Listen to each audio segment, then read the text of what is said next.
Fedrai'm ymateb efo brwydyr byr yn sbwylio'r nos. Dwi'n colli ffydd a dwi'n dechrau colli mynedd. Pan bo lleisiau'n bod, does dim byd ar ôl i ymladd dros. Ble awn ni nawr, os does neb yn clywed. Pan bryd awr dydd, bydd ein cenedl ni'n gryf. Ac y Cymru'n canu am annibyniaeth. Ac y Cymru'n canu am annibyniaeth. Ac y Cymru'n canu am annibyniaeth.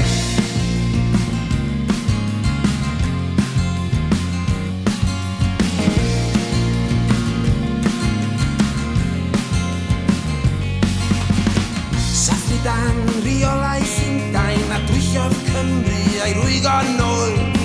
Tyllun tir a gwasgu'n iaith i ferwi dŵr yng ngwlad y groes. Boddwyd beddi capel celyn i gynnal neb mewn angen. Soddwyd sail cymuned gyfan marwaliau o dan y wialen. Ond bryd awr dydd bydd ein cenedl ni'n rhydd. Ac y Cymru'n canu am annibyniaeth. Ac y Cymru'n canu am annibyniaeth.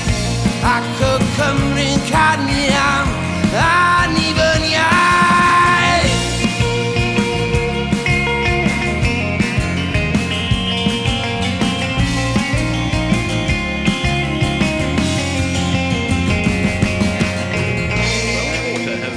Today, giving an identity back to a village that was flooded 30 years ago.